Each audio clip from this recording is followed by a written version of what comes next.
প্রিয় ভিউয়ার্স, আসসালামু আলাইকুম ওয়া রাহমাতুল্লাহ। জানি আশা করি ভালো আছেন। আমি আপনাদেরকে আজকে যে ভিডিওতে দেখাবো, আমি খুব ছোটবেলা থেকে দেখতাম যে খেরুয়া মসজিদ টাকাতে দেখতাম, বাট কখনো যাওয়া হয় নাই।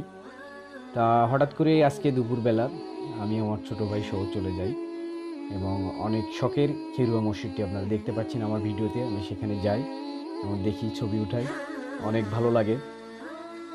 যদিও অনেক ঐতিহাসিক একটা এই খেরুয়া মসজিদ, যাওয়া হয় নাই, আজকে নতুন যাওয়া। চমৎকার লেগেছে এই খেরুয়া মসজিদটি।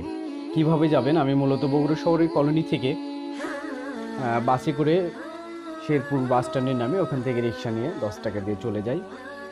যাওয়ার পরে চমৎকার এই মসজিদটি দেখতে পাই। আপনারা দেখতে পাচ্ছেন যে পাখির চোখে মসজিদটি প্রায় আজ থেকে 450-440 বছর পূর্বে 1582 সালে এটা প্রতিষ্ঠা করে মোগল সাম্রাজ্য। জওহর আলী কাকশালের পুত্র মির্জা মুরাদ খান এটি নির্মাণ করেছিলেন।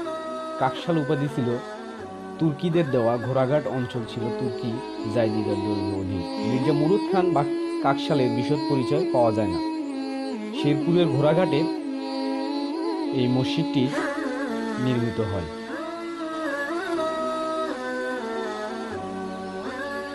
খেরুয়া মসজিদের নামকরণ কষ্ট নয়। আবুল কালাম মোহাম্মদ জাকারিয়া তার বাংলাদেশ প্রত্নসম্পদ বইতে উল্লেখ করেছেন, এই মসজিদের খেরুয়া নামে কোনো ইতিবৃত্ত পাওয়া যায়নি। আরবি বা ফার্সি ভাষায় খেরুয়া বলে কোনো শব্দ পাওয়া যায় না। তবে ফার্সিতে গায়ের খা বলে শব্দ আছে, যার কোনো স্থানের ভেতরে। রাজা মানসিংহ যখন বাংলার সুবাদার ছিলেন তখন শেরপুরে একটি দুর্গ নির্মাণ করেছিলেন। এই দুর্গের কোনো অস্তিত্ব এখন নেই। তবে মসজিদটি যদি শেরপুর দুর্গের ভেতরে নির্মিত হয়ে থাকে তবে গায়ের খা থেকে খেরুয়া নাম হতে পারে বলে অনুমান করা হয়। প্রাচীন এই মসজিদটিতে নিয়মিত নামাজ আদায় করা হতো, বর্তমানেও নামাজ আদায় করা হয়। আমি মসজিদের, আপনারা দেখতে পাচ্ছেন যে মসজিদে যিনি প্রত্নতত্ত্ব অধিদপ্তরের দায়িত্বে রয়েছেন, ওনার অনুমতি নিয়ে আমি মসজিদের ভেতরে ওনার সঙ্গে প্রবেশ করি এবং উনি সার্বিকভাবে সহযোগিতা করে। উনি সরকারি অধীনে রয়েছেন, মসজিদটির দেখভাল দায়িত্ব রয়েছেন। উনি আমাকে এরপরে মসজিদের ভিতরে নিয়ে যান এবং মসজিদটি দেখানোর জন্য ভেতরে যেটা দেখতে পাই, 60 গম্বুজ মসজিদের আদলে যেরকম ছিল, 60 গম্বুজ মসজিদের ভিতরে যেরকম দেখেছিলাম ঠিক সেরকম বগুড়ার শেরপুরের এই খেরুয়া মসজিদ। তবে আধুনিক এই তথ্য প্রযুক্তি যুগে মসজিদে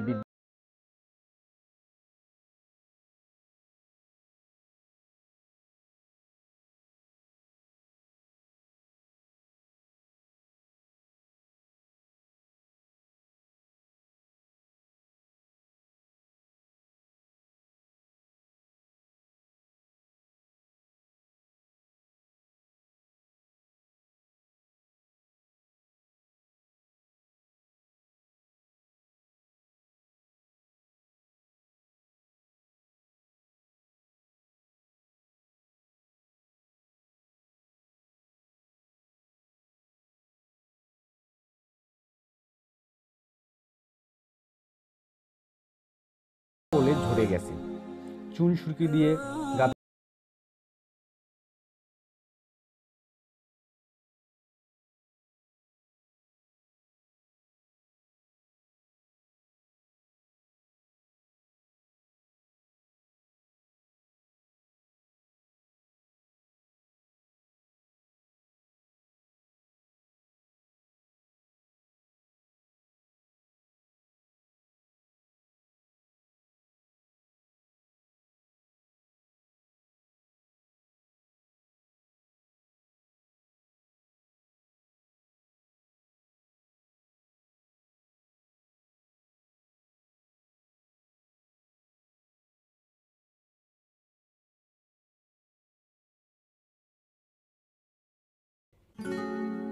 মেহরাবগুলো উপরের অংশ চমৎকার কারুকজ্জিত।